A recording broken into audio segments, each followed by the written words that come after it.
The emergency beacon pierced through the cosmic silence like a desperate scream in the void.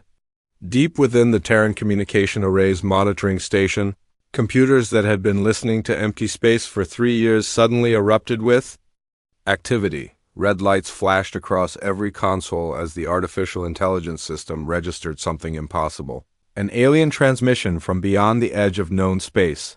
Torres grabbed the nearest headset and plugged into the primary receiver. Static filled her ears, broken by fragments of what sounded like language, but unlike anything in the database. The signal was strong, urgent, and coming from coordinates that should have been empty space according to every star chart humanity possessed. "Williams, get over here now," Torres called to the linguist working at the far end of the station. "We need this decoded immediately." Dr. Williams rushed over, his coffee mug forgotten on his desk. He had spent 15 years studying theoretical alien linguistics, preparing for a day that most people believed would never come. Now that day had arrived, and his hands trembled as he began running the signal through the translation protocols. The first breakthrough came within an hour.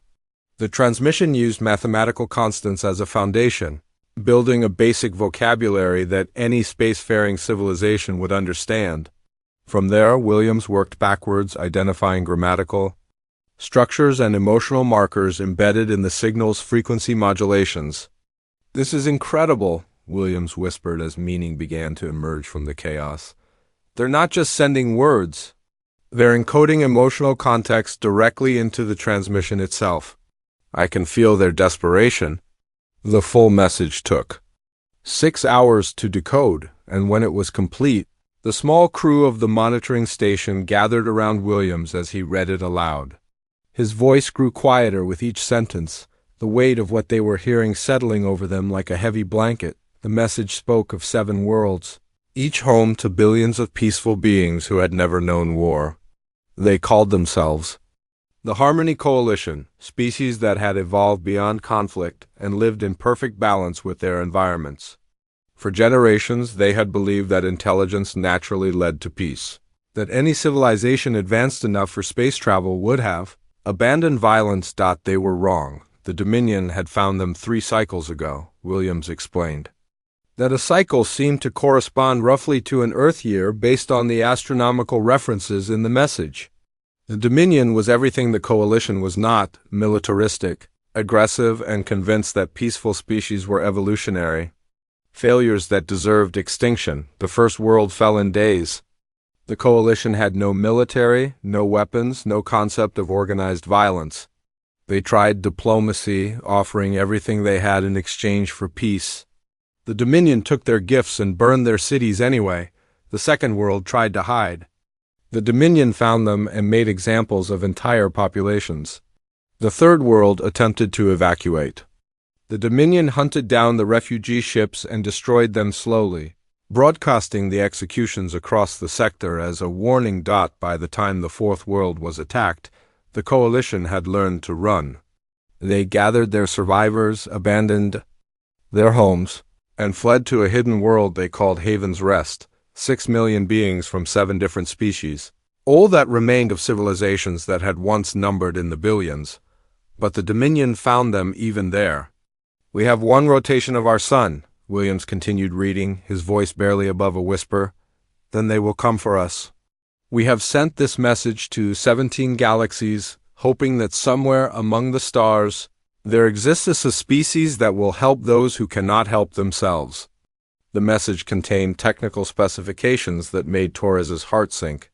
The Dominion fleet surrounding Haven's Rest consisted of over 3,000 ships, each one larger and more advanced than anything in humanity's arsenal. Earth's entire space navy could barely field 50 vessels, most of them exploration ships with minimal defensive capabilities. But the Coalition wasn't asking for military intervention.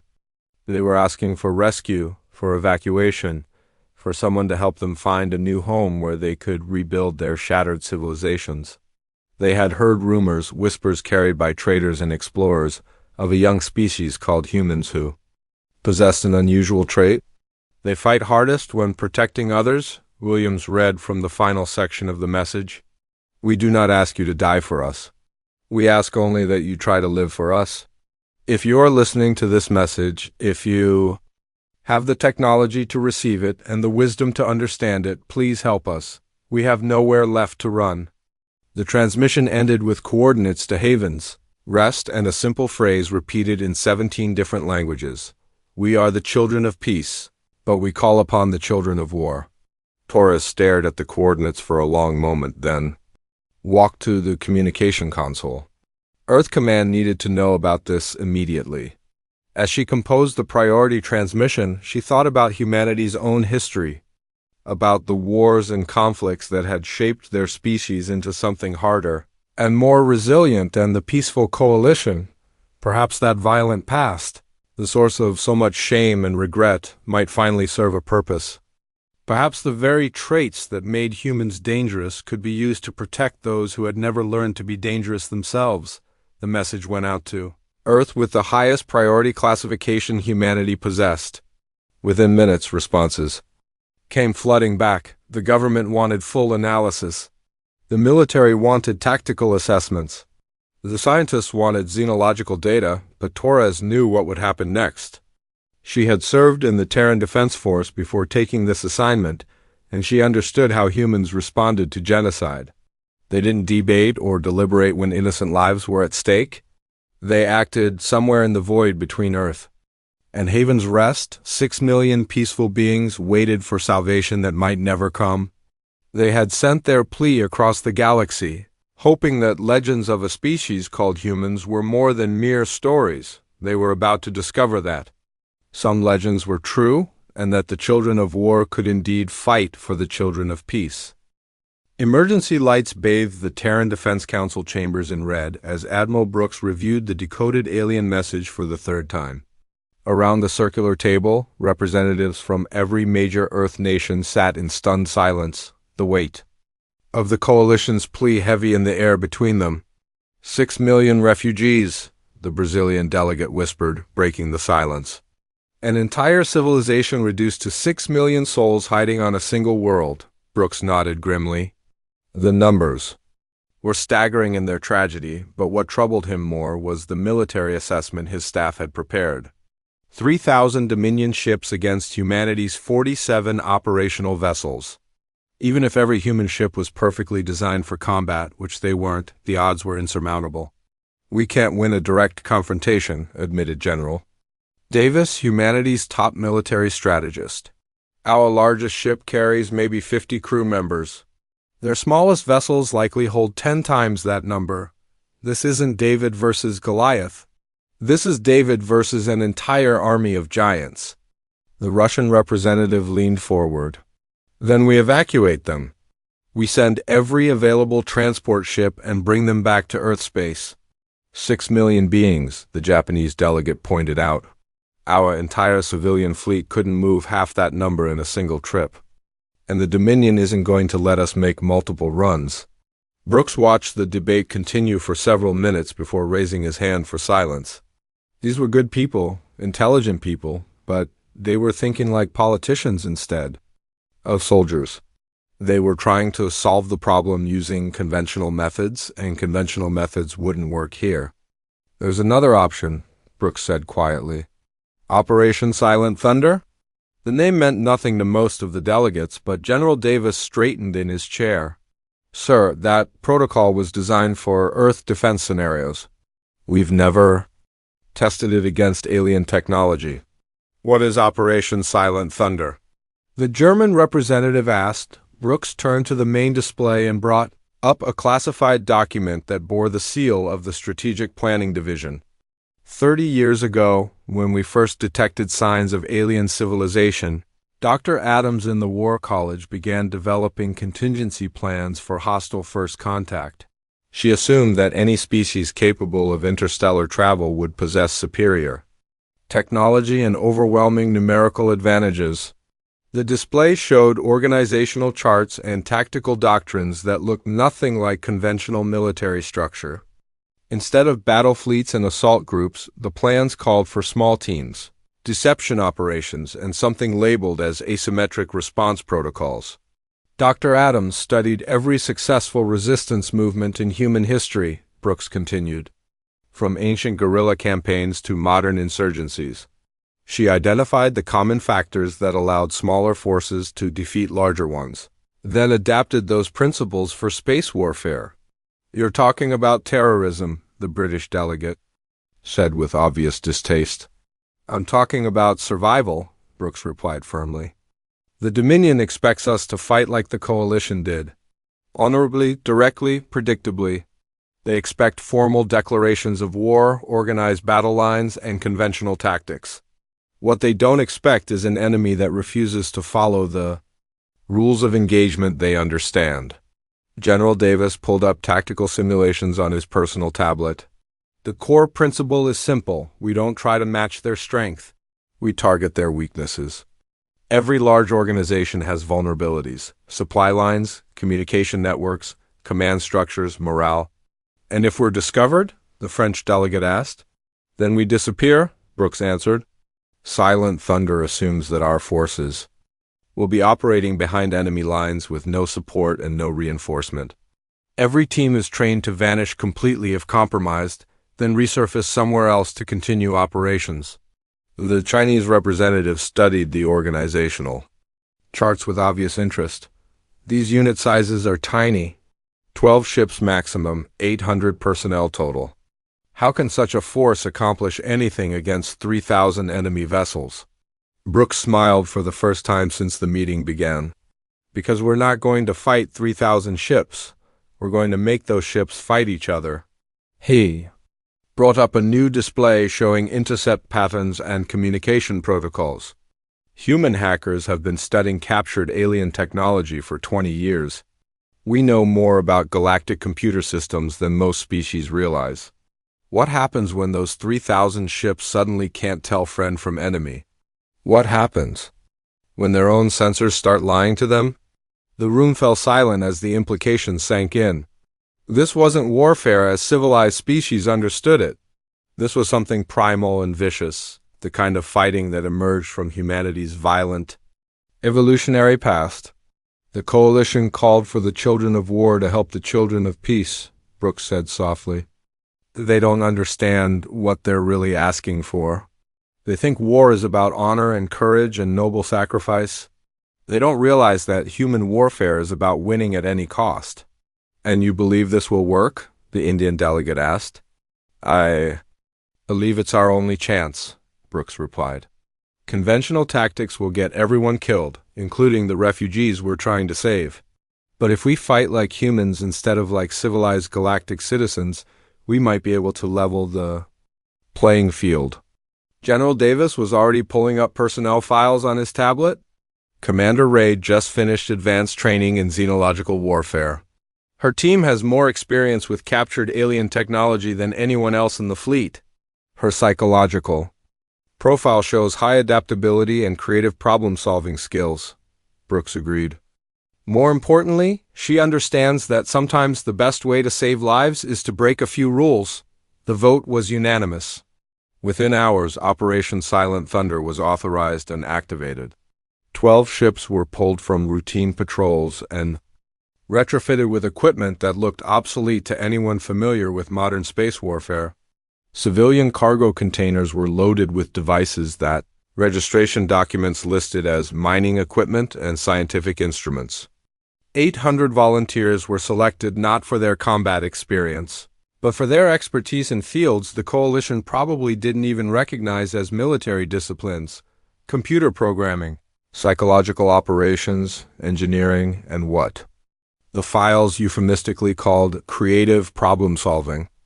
As the small fleet prepared to depart Earth, Commander Ray gathered her people in the cargo bay of her flagship.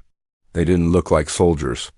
They looked like explorers, scientists, and technicians who had volunteered for what everyone assumed was a suicide mission.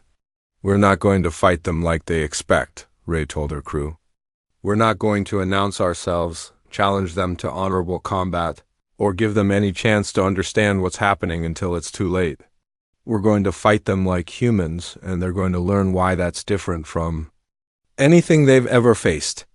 The fleet slipped away from Earth in complete radio silence, their transponders broadcasting civilian identification codes. To any observer, they looked like a small merchant convoy heading out to the frontier colonies. The Dominion was about to discover that appearances could be very deceiving when it came to humans.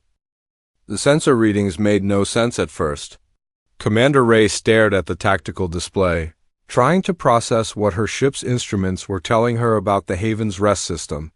47 massive Dominion cruisers hung in perfect formation around the planet, each one easily 3 times the size of her largest vessel. "They're not even trying to hide," her tactical officer reported. "No stealth systems, no sensor jammers, no defensive screens. They're just sitting there like they're waiting for something." Ray understood what they were waiting for. The Dominion's ultimatum had given the Coalition 1 solar rotation to surrender, and that deadline was still 18 hours away. The enemy commanders were so confident in their overwhelming superiority that they saw no need for defensive measures. "Arrogance," Ree murmured, making notes on her personal tablet. "Good, arrogant enemies make mistakes." The human fleet approached Haven's Rest using standard civilian traffic patterns, their ship's computers broadcasting merchant identification codes and cargo manifests that listed farming equipment and medical supplies. To the Dominion sensors, they looked exactly like what they claimed to be, a small humanitarian convoy bringing aid to refugees. Ree's communications officer established contact with the Coalition leadership on the planet's surface. The voice that answered belonged to Elder Nim, the spiritual leader who had somehow kept 6 million desperate beings unified despite the loss of their homeworlds. "Human vessels, we welcome you to Haven's Rest." Nim's translated words carried undertones of exhaustion and fading hope. "Though we are grateful for your response to our call, we must warn you that the situation here is beyond salvation. The Dominion fleet grows stronger each hour." "Elder Nim, this is Commander Ray of the Terran Expeditionary Force," Ray replied. "We're here to discuss evacuation procedures and defensive options. May I come down to meet with your leadership?" There was a long pause before Nim responded. "Commander, we have been monitoring your fleet's approach. You have 12 small ships against 47 warships, each one capable of destroying your entire force. We understand the courage that brought you here, but we cannot ask you to sacrifice yourselves in a hopeless cause." Ray smiled at something in Nim's tone, a note of protective concern that reminded her why humanity had responded to the Coalition's call in the first place. These beings truly were peaceful, worrying about human lives even while facing their own extinction. "Elder Nim, humans have a saying, the fight isn't over until it's over. We'd like to assess the situation firsthand before making any decisions about hope or hopelessness." Ray took a small shuttle down to Haven's Rest, accompanied only by her chief engineer and a specialist in alien psychology. The planet's surface told the story of the Coalition's desperate flight from their homeworlds. Temporary shelters stretched to the horizon, built from salvaged spaceship hulls and emergency supplies.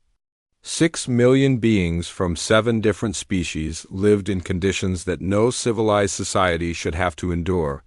General Thorne met them at the landing pad, his forearms hanging loose at his sides in what Ree's briefings had identified as a gesture of resigned defeat among his species.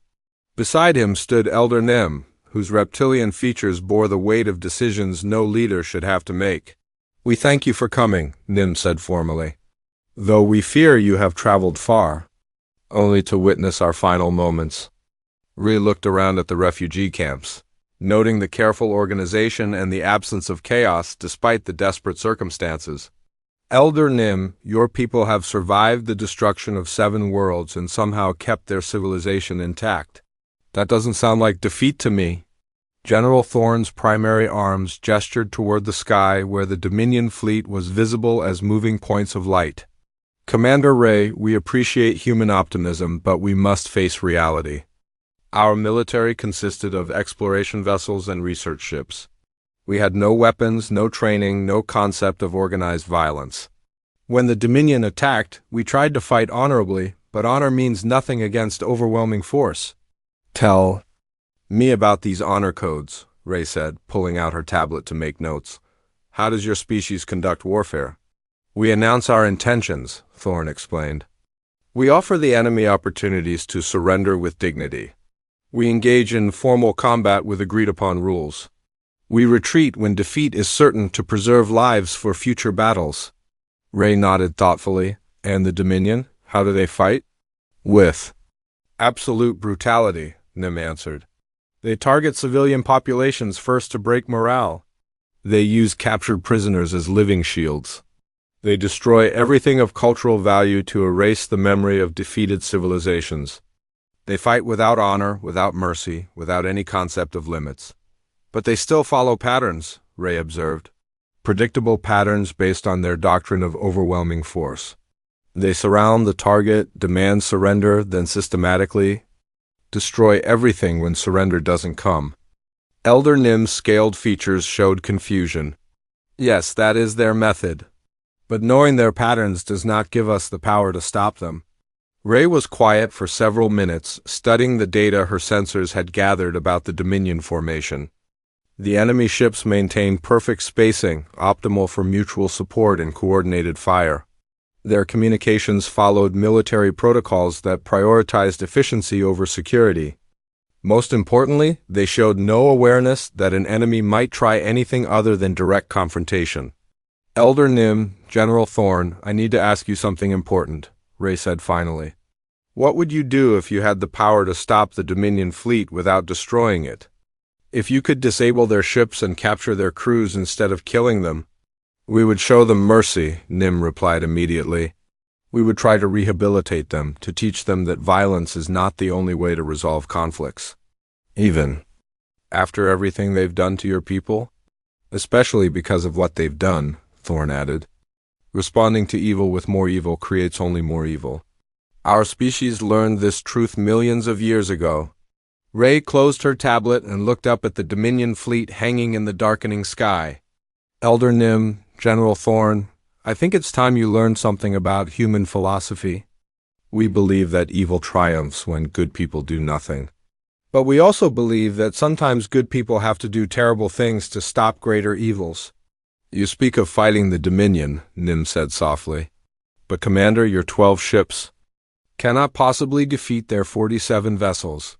Ree's smile was cold and sharp, nothing like the warm expression she had worn when discussing the Coalition's welfare. Elder Nim, you're making the same mistake the Dominion is making. You're assuming we're going to fight them ship to ship, formation against formation, using their rules and their definitions of warfare. What other way is there? Thorn asked. The human way, Ray replied. Tomorrow, the Dominion will discover that they've made a critical error. They've threatened innocent people in front of humans, and they've given us 18 hours to prepare a response. That's going to turn out to be the biggest mistake of their lives. As Ray returned to her shuttle, she activated her communicator and sent a coded message to her fleet. Phase 1 complete. Enemy assessment confirms optimal conditions for Silent Thunder protocols. All units prepare for infiltration operations. The Dominion fleet continued its patient orbit around Havens. Rest, confident in their overwhelming superiority and completely unaware that they were no longer the hunters in this situation. Supreme War Captain Voss received the human request for a meeting with something approaching amusement. In 30 years of conquest, no species had ever asked to negotiate after seeing the full might of a Dominion fleet. The request itself was almost insulting in its presumption that 12 tiny ships could somehow alter the inevitable outcome. Still, curiosity won over irritation. These humans had traveled enormous distances to reach Haven's Rest, which suggested either remarkable stupidity or remarkable confidence. Voss wanted to understand which before he added their ships to the debris field he planned to create. The meeting took place in the war room of his flagship, surrounded by holographic displays showing the complete tactical situation. Voss had positioned himself behind a massive conference table with his 6 most senior commanders flanking him, their ceremonial armor gleaming under the harsh lights. The arrangement was designed to intimidate, to make any visitor feel small and insignificant. Commander Ray entered alone, carrying only a small data tablet and wearing a simple uniform that looked practically civilian. compared to the elaborate military regalia surrounding her. She was smaller than Voss had expected, almost fragile-looking, and he wondered briefly if this was some kind of elaborate joke. "Supreme War Captain Voss," Ray said with a respectful nod. "Thank you for agreeing to this meeting." "Commander Ray," Voss replied, his translation implant converting his words into what his computers claimed was the human language. "I confess myself curious about your purpose here. Surely you realize that your small fleet cannot alter the outcome of this situation." Ray activated her data tablet and placed it on the table between them. "Actually, I wanted to discuss that with you. You see, we've been observing your fleet's movements for the past 6 months." The statement was so unexpected that Voss actually laughed, a sound like grinding metal. "Impossible. My ships would have detected any surveillance." "Would they?" Ray asked mildly. She touched her tablet, and the holographic displays around the room suddenly changed. Instead of showing the current tactical situation, they began displaying detailed schematics of Dominion ship designs, crew rotations, supply schedules, and communication protocols. The laughter died in Voss's throat as he recognized information that should have been classified at the highest levels of Dominion intelligence. Fleet movements that had been planned in secret sessions, weakness assessments of individual ship commanders, personal psychological profiles of his senior staff. "How?" Commander Zeth whispered from Voss's left side. Ray looked up from her tablet with an expression of polite interest. "I'm sorry, I didn't catch that question. How do you have this information?" Voss demanded, his voice carrying undertones of something he hadn't felt in decades: uncertainty. "Supreme War Captain, humans have been watching the Dominion for quite some time," Ray explained, as if discussing something as mundane as weather patterns. "We've studied your tactics, your psychology, your technology, and your command structure. We know that you rotate your senior officers every 43 days to prevent personal loyalty from interfering with military efficiency. We know that your communication systems use quantum encryption that can be broken if you have access to the base mathematical constants. We know that your ship's artificial intelligence systems have a critical vulnerability in their friend or foe recognition protocols." Each statement hit Voss like a physical blow.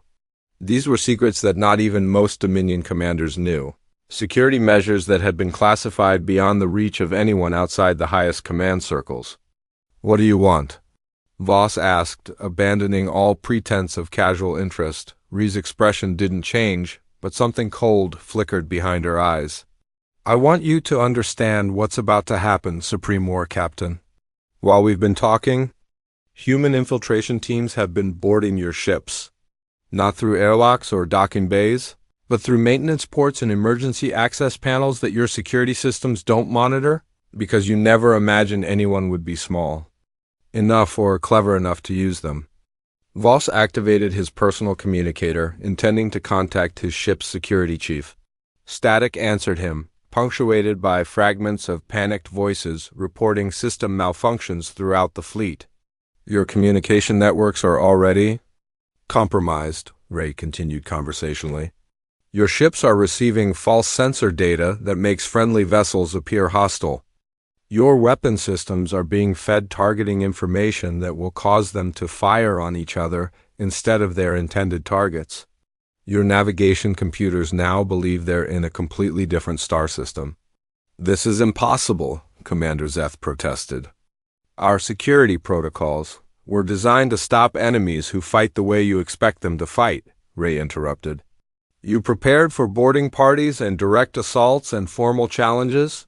You didn't prepare for enemies who refuse to announce themselves, who don't wear uniforms, who don't follow any rules you recognize as legitimate warfare." Voss tried to access his ship's main computer systems and found himself locked out by access codes he didn't recognize. Emergency alerts flashed across every display, reporting critical failures in systems that had been functioning perfectly moments before. "You're turning our own ships against us," he said with dawning horror. "We're teaching you a lesson about underestimating humans," Ray corrected. "You assume that because we're new to space warfare, we don't understand it." "You Forgot that we've been perfecting the art of war for 10,000 years. We just never had to use it on aliens before. The lights in the war room flickered and died, leaving only the glow from Rhee's data tablet. In the darkness, Voss could hear the distant sounds of chaos spreading through his flagship as systems failed and crew members struggled to understand what was happening. "This is terrorism," Voss said, his voice barely controlled. "This is war," Ray replied calmly. "The difference is that when humans fight, we fight to win, not to prove how honorable we are. The Coalition tried honor. How did that work out for them?" Emergency lighting activated, casting harsh red shadows across the war room. Through the deck plating, Voss could feel the vibrations of his ship's engines shutting down one by one. "What are your terms?" he asked finally, the words tasting like poison in his mouth. Ray stood up and collected her tablet. "I don't have terms, Supreme War Captain. I have a demonstration. In approximately 30 minutes, your fleet is going to tear itself apart as ship after ship receives orders to fire on vessels they believe are enemy targets. You'll watch 47 of the most advanced warships in Dominion space destroy each other while 6 million refugees sit safely on the planet below." She walked toward the door, then paused and looked back at Voss. "Unless, of course, you'd like to surrender first. We're prepared to accept the unconditional capitulation of your entire fleet. And if I refuse?" Rhee's smile was sharp enough too. "Cut. Then you'll discover why the Coalition called us the children of war. They think war is about courage and honor and noble sacrifice. We know better. War is about making the other side stop fighting, by any means necessary." The door sealed behind her with a soft hiss, leaving Voss alone with his commanders in a war room where nothing worked and every system had turned against them. Outside, the first explosions began as Dominion ships opened fire on targets their corrupted sensors identified as hostile vessels. Supreme War Captain Voss watched his magnificent fleet begin to cannibalize itself and realized that he had made the greatest tactical error of his career. He had underestimated humans.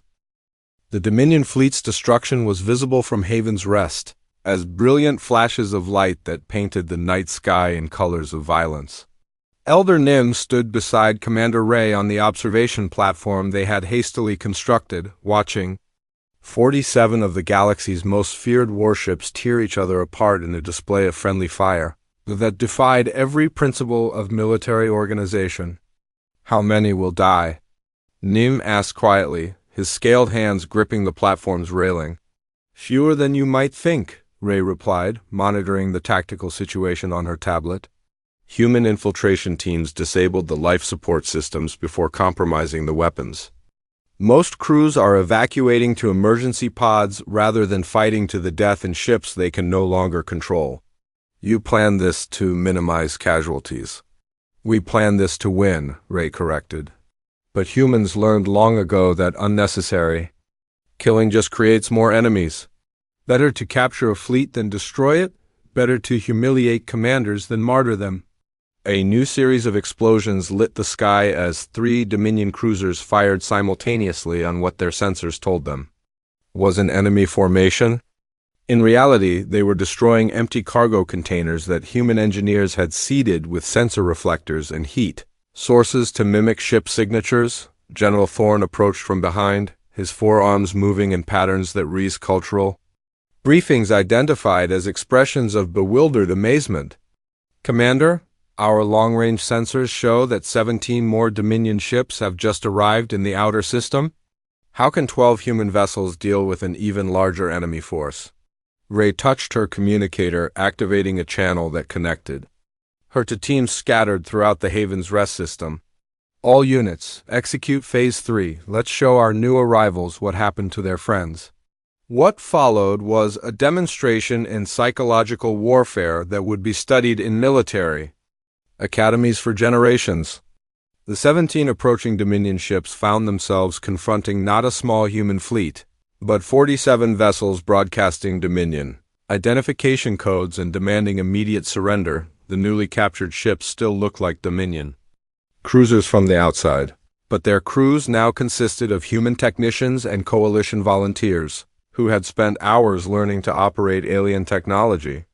When the approaching commanders demanded explanations, they received responses in perfect Dominion military protocol from their own captured officers, who had been convinced that cooperation was preferable to watching their crews suffocate in disabled ships. Attention approaching vessels. Supreme War Captain Voss's voice carried across the communication channels, translated through human equipment but unmistakably authentic. The human fleet has demonstrated capabilities far beyond our tactical assessments. I am ordering immediate withdrawal from this system and full cooperation with human demands. The confusion that followed was exactly what Ray had anticipated. 17 ship commanders tried to understand how their superior officer had been defeated by 12 smaller vessels. When they demanded visual confirmation, they saw Voss himself, apparently unharmed and speaking from his own command bridge, ordering them to stand down. What they couldn't see was the human psychological warfare specialist standing just outside camera range, coaching Voss through responses that were technically accurate but carefully crafted to support the illusion that the Dominion fleet had been outmaneuvered rather than sabotaged. "This is Commander Ray of the Terran Expeditionary Force," Ray announced on all channels as the approaching ships began to slow their advance. "Supreme War Captain Voss has agreed to discuss terms for the peaceful resolution of this conflict.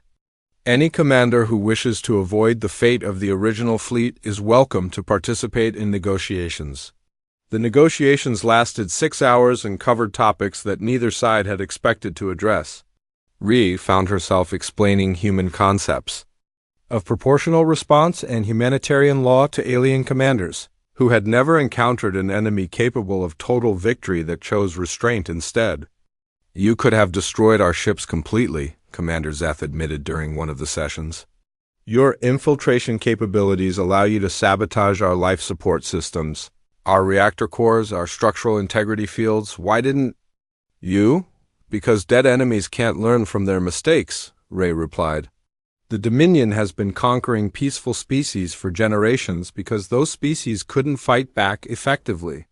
We're not here to add another conquered territory to humanity's empire. We're here to teach you that genocide has consequences." The final agreement was unlike any treaty in galactic history. The Dominion fleet would withdraw from Coalition space and establish a non-aggression pact with both the Coalition and humanity. In exchange, the captured ships would be returned with their crews intact, and human technical experts would help repair the damage caused by the sabotage operations. But the most important clause was the one that established Haven's Rest as the site of the first Terran Strategic Operations Center. Not a military base, but a school where Coalition species could learn human tactical doctrines and defensive strategies. "You're teaching them to fight like humans," Voss observed as he prepared to depart with his chastened fleet. "We're teaching them to defend themselves," Ray corrected. "There's a difference. Humans fight to protect what they value. The Coalition will learn to do the same." 3 months later, Elder Nim stood in the same observation platform where he had watched the Dominion fleet destroy itself. Now he looked out at a sky filled with construction platforms and cargo haulers as Haven's Rest transformed from a refugee camp into the most secure system in Coalition space. "Admiral Ray," he said, using her new rank as she joined him for their weekly strategic briefing, "I wanted to thank you again for what humanity has done for us." "Elder Nim, you called for help and we answered," Ray replied. "That's what civilized species do for each other." "But you answered in a way we never expected," Nim continued. "We thought war was about courage and sacrifice and noble death. You showed us that war can be about clever thinking and careful planning and making sure the right side wins."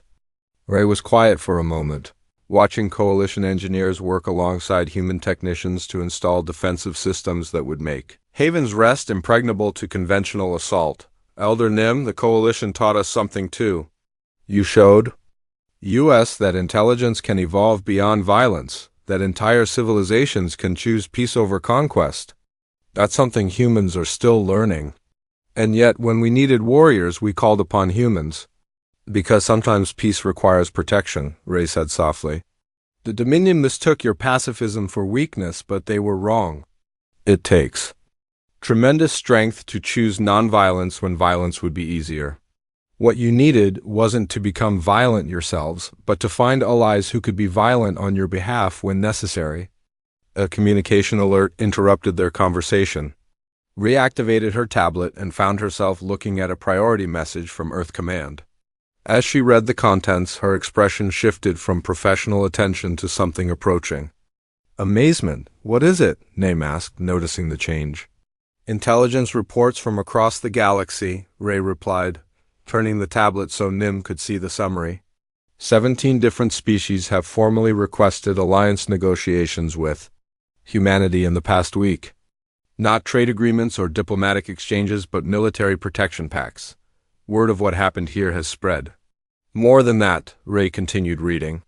3 different wars of conquest have ended in the past month as aggressive species decided that the risk of human intervention wasn't worth their territorial ambitions. The Krex Empire withdrew from the Outer Rim territories they were invading. The Hive Collective ceased their expansion into neutral space. The machine hegemony recalled their annexation fleets. Nim's scaled features showed the expression his people use for profound satisfaction. They're afraid of you. They're afraid of what we represent, Ray corrected. For generations, peaceful species had no recourse when violent ones decided to attack them. The strong preyed on the weak because there were no consequences for aggression. Now there are consequences. The quiet ones have found their voice. Ree smiled at the phrase that had somehow become humanity's unofficial designation in galactic politics. We never lost our voice, Elder Nim. We were just waiting for the right moment to speak. A young coalition aide approached the platform, carrying a data crystal that glowed with urgent priority markers. Elder Nim, Admiral Ray, we're receiving a transmission from the Frontier Council. It appears to be another distress call. Ray and Nim exchanged glances. The Frontier Council represented 12 species in the galaxy's outer spiral arm, far from the established trade routes and political centers. If they were calling for help, it meant someone had decided that remote location made them easy targets. What's the situation? Ray asked as she inserted the crystal into her tablet. The Ravager fleet has entered Council space, the aide reported. 15 worlds under siege, populations being harvested for slave labor. The Council's defensive forces were overwhelmed in the first wave of attacks. Ray studied the tactical data with the same cold calculation she had applied to the Dominion fleet. The Ravagers were different from the Dominion, less organized but more savage. They didn't conquer worlds so much as strip them bare of anything valuable, including people. How long do we have? She asked. The transmission is 18 days old, the aide replied. Given the distance involved and the Ravagers' typical operational tempo, most of those worlds have probably already fallen. Elder Nim looked up at the stars with an expression of deep sadness. Another coalition, another genocide? And we're still rebuilding from our own losses. Elder Nim, Ray said quietly, the coalition doesn't need to rebuild before helping others. You have something more valuable than ships or weapons. What do we have? Ray gestured toward the construction platforms and the mixed crews of humans and coalition members working together to fortify Haven's Rest. You have allies who understand that protecting the innocent isn't just a military objective, it's a moral imperative. She activated her communicator and sent a coded message to Earth Command. Within minutes, responses began coming back from across human space. Ship captains requesting permission to join the relief expedition. Engineers volunteering to retrofit coalition vessels with human technology. Scientists offering to develop new countermeasures against Ravager tactics. The quiet ones are about to get a lot louder, Ray murmured as she watched the volunteer roster grow. 3 days later, a combined fleet of human and coalition vessels departed Haven's Rest for the Frontier Council territories. It was smaller than the original Dominion fleet, but it carried something the Dominion had never possessed, the absolute certainty that they were fighting for something worth protecting. As the fleet entered hyperspace, Elder Nim sent a message to the Frontier Council that would become legendary across the galaxy. This is Elder Nim of the Harmony Coalition, broadcasting alongside Admiral Ray of the Terran Expeditionary Force. Your call for help has been received and answered. The children of peace and the children of war are coming. Hold on. In the depths of space, 12 more species were about to learn why the galaxy's predators had begun to fear a small, young civilization that called itself humanity. They were about to discover that some legends grew stronger with each telling, and that the quiet ones had decided to make some noise.